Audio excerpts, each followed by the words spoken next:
Let's talk about making you a recession-proof real estate agent. Look, I don't know when the recession's coming. We keep on hearing about it. Let's be proactive. I've got some steps for you. But first, I did get this cute little critter right there.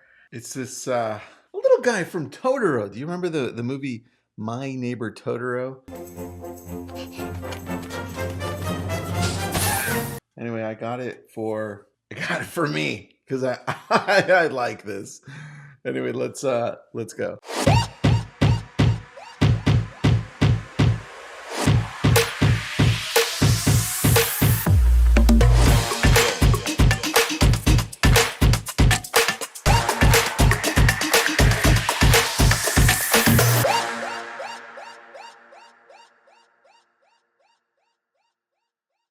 I've got some points for you. So right now, take your pen and paper out, or a computer or iPhone. I don't care what it is. It's time to write this down because let's take some action on this. Number one, it's time to, well, you know what? Why don't you subscribe to my channel right now? Because I'm so close to getting to 10K. If you're listening to this after I reach 10K, thank you.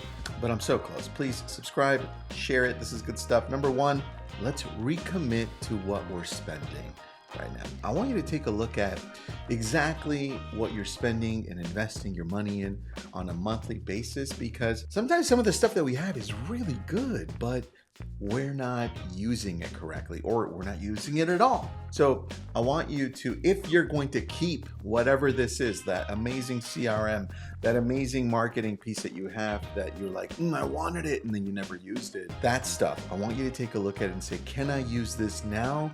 Or should I let it go because nobody's touching it? So I want you to recommit yourself saying, if I'm going to keep this, going through your statement, your bank statement, saying, no, yes, am I going to keep this?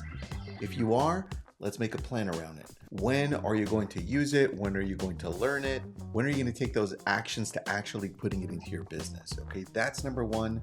Let's do that today. Number two, I want you to double down on social media. Look at the importance of social media, that you have the wealthiest man in the world going all in on Twitter, which is the fourth most visited website in the world.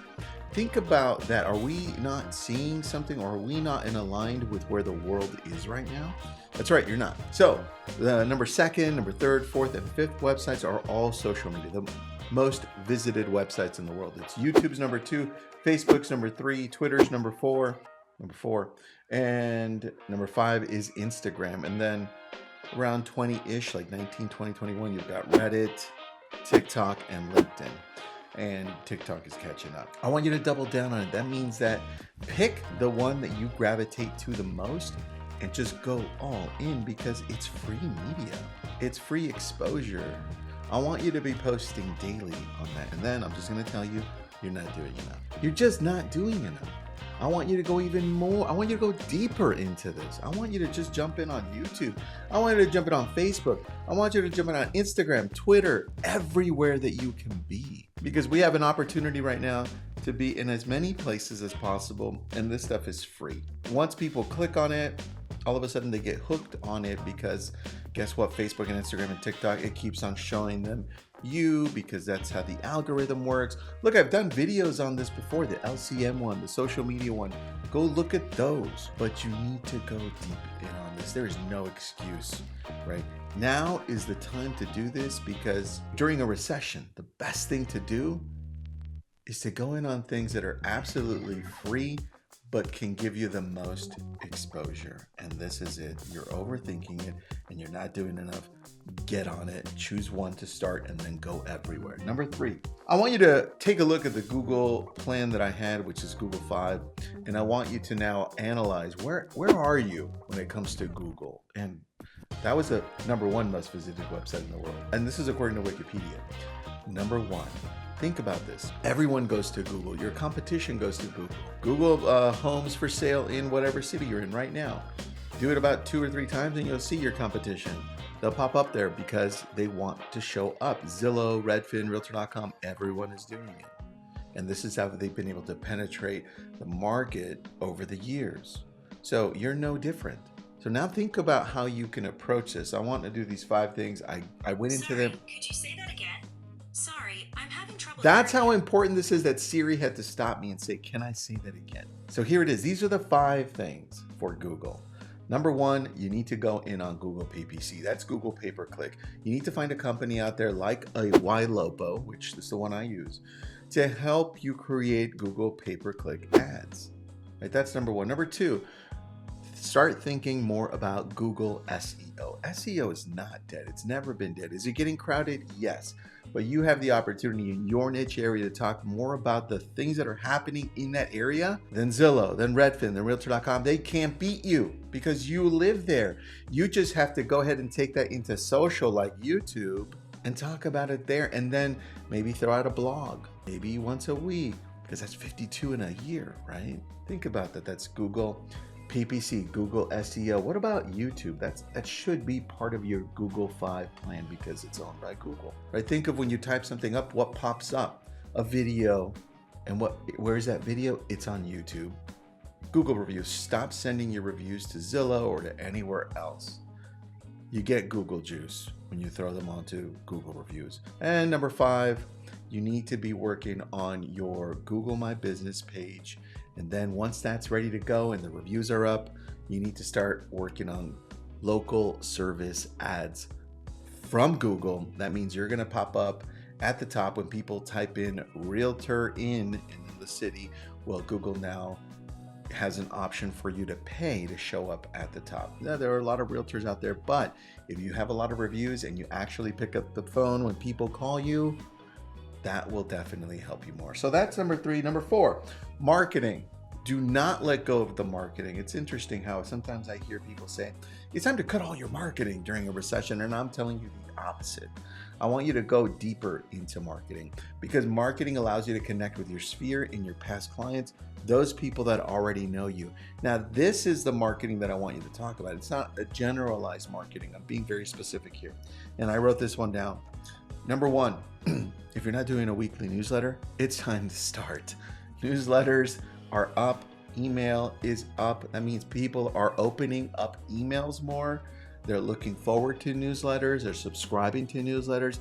But it can't be this junky crap that I keep on seeing it. It's got to be hyper local. Give me information that I'm not going to get anywhere because it's your perspective and it's your authenticity. That's number 1. Weekly newsletter. Number 2, handwritten notes. Oh my gosh, what are we, like in 1980? Yes, handwritten notes still work, and they work because nobody does them. 1 a day to the people that you know, to your sphere, to your past clients. Number 3, gifts. Oh, you know what? I love receiving gifts to myself when I go on Amazon. Guess what I do? I'm like, oh, I picked that book, I picked that, and I get a box with a happy face. I love opening it. Think of other people getting gifts. Do they like it? Yeah, they like it. I love using Client Giant. Take a look at them. Next is coffee. Go out and take a past client or somebody in your sphere to coffee or even lunch or dinner. The point is connect with them. This is all non-techie stuff. Think about that. This is part of the marketing. This is part of your brand. And lastly, do me a favor and do your clients and friends a favor, text them. And don't text them about real estate. Randomly text them these amazing quotes that you find powerful and motivational. Chances are they'll find it motivational too. I randomly text my past clients in Sphere these texts and they're like, oh, that was a good one, Tristan. And now I'm top of mind. Number 5, get an off-market document where you or your team or your office can share all of the properties that they have that are off-market that you have, where you've talked to somebody that says, well, look, if I get somebody who can give me this price for my home, I will definitely sell it. That is an off-market home. And the power of that, when you're able to connect a buyer to a seller that's off-market, now you're bringing value to both sides. That's what I want you to do. Off-market doc. Number 6, your MLS offers free tools. What are they? I mean, they're free. It's time to dig into what those tools are and think, which ones can I use? Which one should I be using? Because your MLS, I mean, you're paying for it. You're paying to belong to your local board. There are some great tools that I can guarantee that you have not used. Take a look at those. Number 7, negotiate. Home brokers are going to love me for this one, but during a recession, it's okay to renegotiate or negotiate your commission split. Look, if you're on a 70-30, and all of a sudden you're in the middle of a recession. You're like, dang, I'm not keeping enough on my check.